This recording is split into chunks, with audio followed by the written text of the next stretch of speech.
Hi everyone, welcome back to Lone Fox. I hope you're having a great day. Today's video, we're going to be focusing on gift giving. We are going to be creating a couple of really cute DIY gift ideas which are perfect for absolutely any occasion. Birthday, for a graduation, for a housewarming. These are just last minute ideas that are simple, easy, super cute, personalized, and affordable. That was a lot of adjectives. Are those even adjectives? I mean, I know it's a word that helps. Oh my god, I have to stop.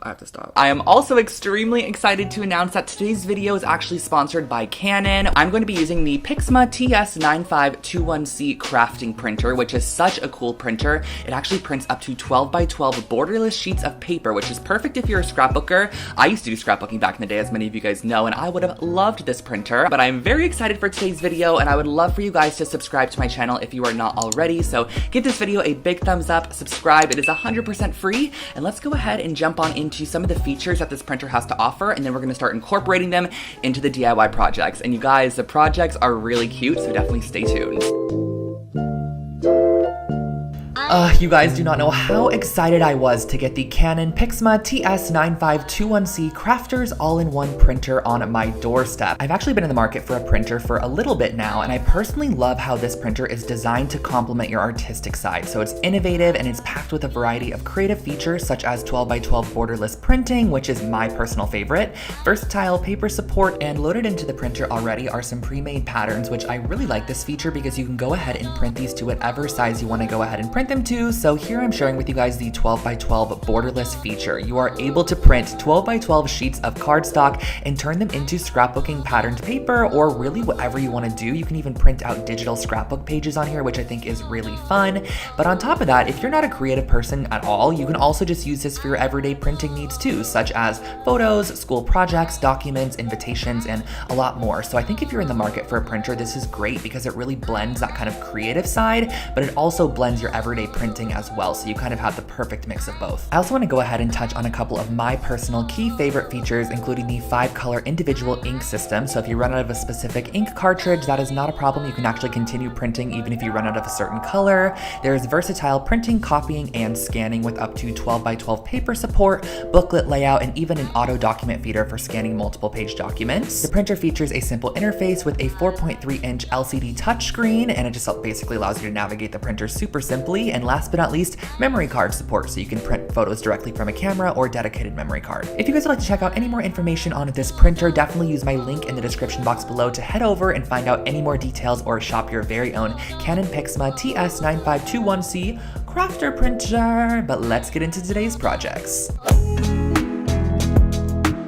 For our first project, I really wanted to create something that was totally customizable. So this is a project that you can kind of customize and really make and tailor for the person that you're giving it to. So I'm starting off with some resin mixture. I'm going to mix up equal parts of my resin for a couple of minutes with a stir stick, just so I have a nice smooth resin to start working with.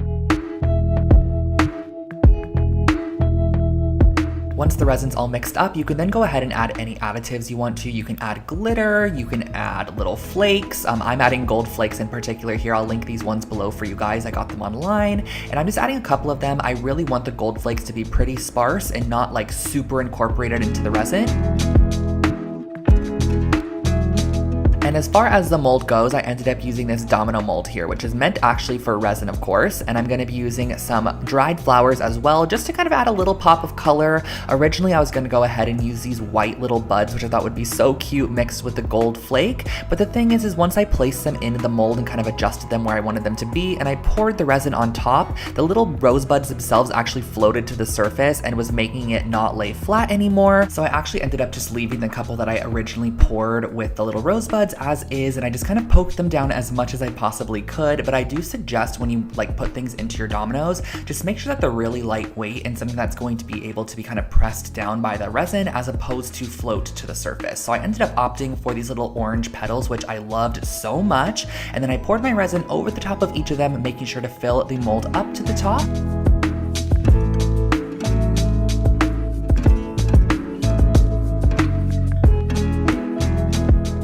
Now at the top left, if you can kind of see that cluster there, I had to make a new batch of resin and those ones ended up with so much more gold flake in them, but I think it's totally fine. I like the variety, but I personally prefer the more clear based ones that have a little bit of gold and a little bit of petal, but the other ones, they turned out very, very gold and vibrant, which is totally fine. So once I popped them all out of the mold, I was kind of examining them and I realized I needed to go ahead and fill in all of the holes on the dominoes and the lines. So I actually opted for using a white paint pen. Now you can totally use whatever color you want to, but I thought the white would look nice on here, and in the paint pen form, it's just so much easier to use, you guys. So I went ahead and I filled in all of the dots and lines on all of my dominoes, which was a little bit time consuming, but it was honestly kind of therapeutic at the same time. I listened to music, filled in all the dots, and I love the outcome of these dominoes. You can also totally consider using your printer to print out patterned paper or photos or little decals to put in your dominoes as well.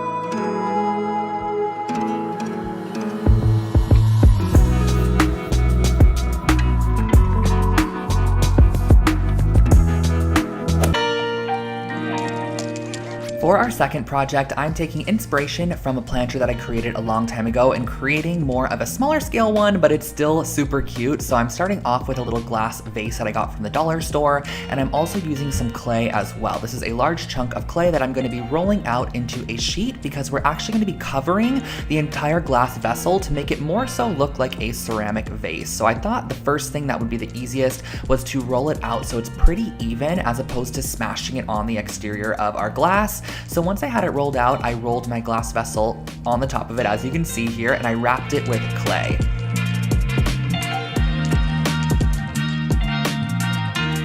If you're wrapping a vessel like this in clay, I do think rolling it out first just makes your clay kind of stretch a bit longer, and it also makes it so much easier to apply on the vase itself. So as you can see, I was able to cover a good majority of it with what I rolled out, but if there were any cracks or crevices or nooks or crannies or any of the sort, you can go back and fill them in with clay and kind of smooth them out with your fingers or an acrylic roller. And then also on the top rim, as you can see here, I'm just folding down the excess clay. That's just going to give you a nice clean finish on the top. I am of course going to add some ears to this so we can turn it into a really cute fox. So I grabbed a little bit of white clay and I just kind of formed it into the shape of an ear, and I'm just pressing it and mending it to the top. I'm also creating one for the right side as well, so you're gonna need two of these, but totally keep in mind, guys, that you can really make whatever animal you want. Like if you wanted to do an elephant or different kind of animal, just make different features that kind of look like that animal, and then you can go back and paint them afterwards. Now I'm using the back of a paintbrush to go ahead and kind of mar the clay a little bit or give a little bit of an emboss around it just to add some detail. This is going to be kind of the head shape and nose of our fox there.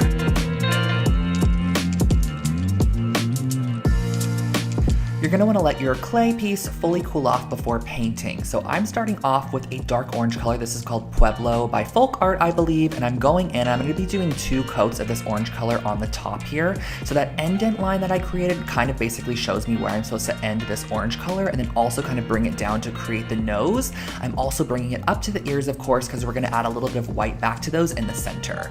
Now, the entire rest of this piece is gonna be painted with a color very similar to the clay itself.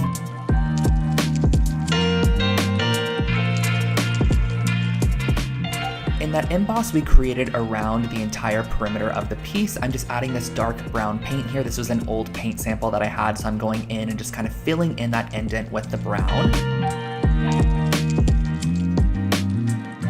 And then to achieve a speckled look, I actually went ahead and mixed a little bit of that brown paint with some water to almost create like a watercolor, which I'm going to flick from the paintbrush onto the exterior of our vase. So I really wanted this to kind of be focused in the white area, but I didn't mind if it got on at the orange part at the top. I also went ahead and used a little bit of black paint to kind of fill in the nose and also dot in the eyes as well. And then last but not least, we did need a little bit more white paint to fill in those ears, which I think that the ears really made this piece shine. Once I added the ears, I was like, oh my gosh, this actually turned out so cute. It would be such a nice gift for somebody to create their favorite animal as like a cute little flower pot or planter for their room.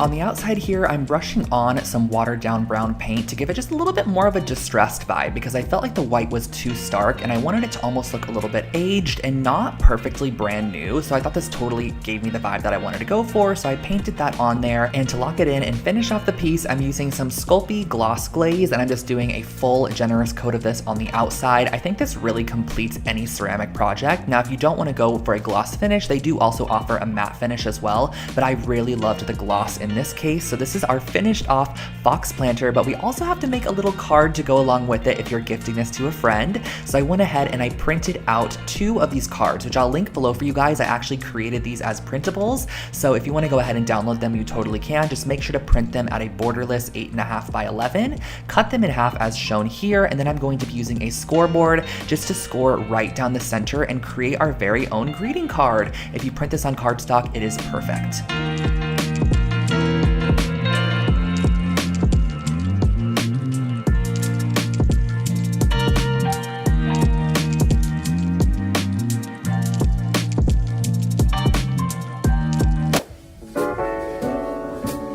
I am absolutely in love with this next project. We're actually going to be using the printer itself to create a majority of the, I guess, pieces that we're going to be using for this project. So the first thing I'm doing is printing out a ton of these really cute patterns that I created for you guys. So these will also be linked as free printable downloads in the description box below if you want to go ahead and download them. Once you have them downloaded, you can print them out on your printer. And I created quite a few different patterns for you guys to choose from, so you can either select one or all of them because we're going to be creating an interchangeable phone case. So you can change up the pattern within your phone case every single day if you want to. So starting off with one of the patterns I liked the most, which was this abstract shapes here, I'm just going through and cutting out the pattern itself. Now you could totally crop this out of the document as well, so you don't have to print any of the additional stuff, but I'm just cutting out the pattern and then I'm using the foam from the inside of the phone case to go ahead and trace it onto the backside of our paper there. Now you're also going to want to ensure that you're using a cardstock and not just like a printer paper, that way it's a bit more durable. I also used a ruler to square off all of those corners because as you can see, the foam little insert piece originally had rounded corners, but the inside of the phone case itself actually is a fully kind of rectangle shape. So I cut it out to size, and once you have this cut out, you can actually just slip it right into your phone case like this. But of course, we're also going to need to cut out the camera little hole. So I just placed that on the inside and used a pencil to trace out the camera hole, and then I used an X-Acto knife on top of just like a piece of cardstock or cardboard. I just cut out that eye hole, that way our camera is still able to be fully functional, of course.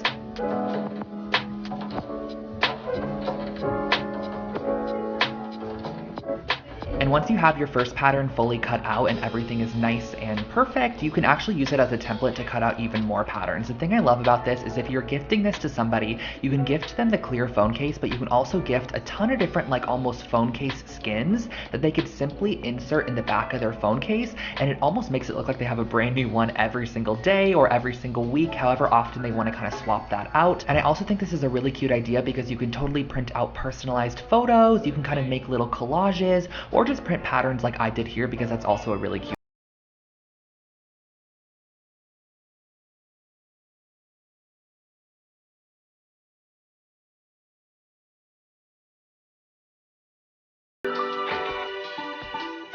For our last and final project, we're going to be using clay again as the base. So I'm pulling off a little chunk here and we're going to be rolling out a cone shape. So I'm kind of rolling between my hands and tapering the cone up to a bit of a point. I don't want it to be too pointy though, and this is essentially going to be a cute little ring holder that we're going to then go and paint once it is fully baked. So I cut off the bottom to make it nice and flat, and then for our next piece, we're going to be creating an earring stud holder, which I've seen these before on websites like Anthropologie or West Elm, and they're normally pretty pricey, so I wanted to create our very own. I'm rolling out a little circle of clay here. I'd probably say this ended up being about 3.5 to 4 inches in diameter. And once I had it rolled out to the size I wanted, I went ahead and used a needle to poke holes. Now, the holes that we're poking are going to be for the earrings, of course, so you're going to want an even amount since there are typically even pairs of earrings. But if you have one-offs, just poke as many holes as you'd like. I think I ended up poking about 12 holes.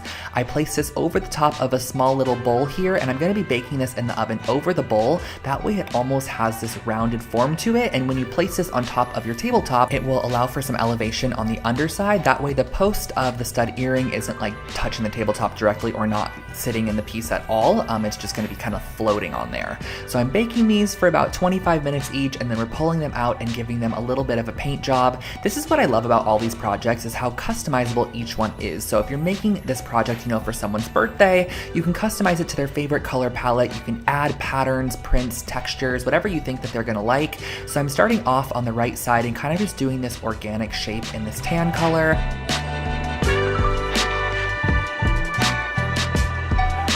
Then working into this peachy pink color, I'm gonna go ahead and just right next to the tan, I'm going to be drawing a line about 1/8 of an inch away, and we're gonna be creating another organic shape. This is just gonna be kind of like a very abstract piece.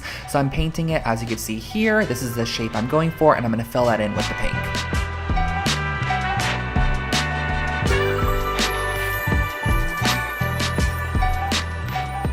And our third and final shape is kind of hard to see, but it is a super, super, super light tan color. Once it's dried, you can kind of see it a little bit more there. I also opted to just spray a little bit of gold spray paint. I find this is so much prettier than like a gold acrylic paint, so I just sprayed a little bit in my container there and used a small little detail brush to add a couple of lines and a couple of dots just to kind of give a little bit more detail to this piece. I also went ahead and painted the little ring form. I started off with the lightest shade on the top tip there, and this kind of started to look like a candy corn as I was painting it, so I needed to change that up pretty quickly.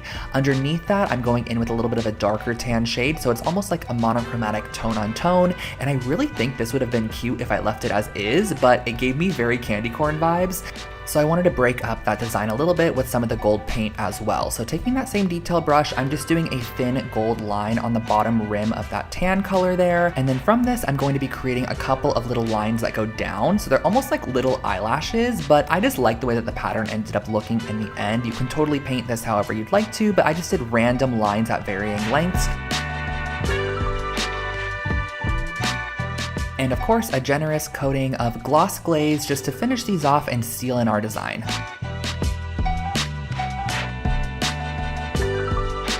And to pair with this gift, I thought it would be cute to create a little DIY gift card holder. So I printed this paper on the printer, of course, and I'm cutting it down to 4.5 inches by 5.5 inches. And on our 5.5 inch side, we're gonna be scoring it at 2.5 and at 5. So essentially, once we fold this up, we're going to be having a little 1/2 inch tab, which you can see there. And I'm going to be adding on top of that 1/2 inch tab a little bit of double-sided tape. That way we can go ahead and adhere this closed, and it ends up basically being like a smashed down toilet paper roll, as you can see here.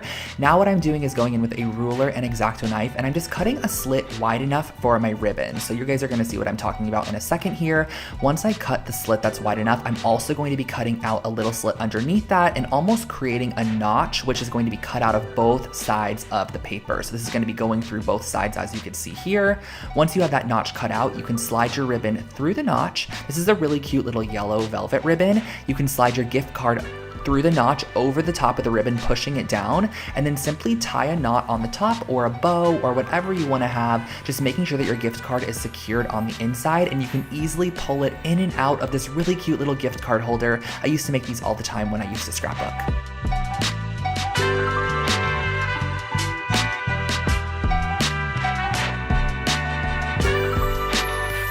I hope this video gave you some ideas if you are looking for a gift idea or a DIY project to create for somebody. I really wanted each of these projects to be easy enough to create, but the outcome to look almost store-bought. So it looks like a really nice, high-quality piece in the end, but it's something that really anybody could create. So that was kind of like the challenge when I was coming up with these projects. I really wanted them to be simple to recreate, but if you made an error here or there, it really wasn't a big deal, and it honestly just added to the handmade quality of the piece. I personally am so obsessed with the dominoes. I don't know why. I just think it's so cool how we can create our own set of dominoes with some resin and glitter or whatever you want to add to it. And also, you guys, do not forget to check out today's video sponsor, Canon, and their incredible Pixma TS9521C creative crafting printer. It truly is great. So if you're in the market for a printer, I think this one's perfect because you can get your normal printing needs, you know, like documents, papers, schoolwork, whatever it might be, but you also have that creative freedom to go to 12 by 12 pages or print large artwork pieces, whatever you want, it has you covered. So check the link in the description box below for the printer,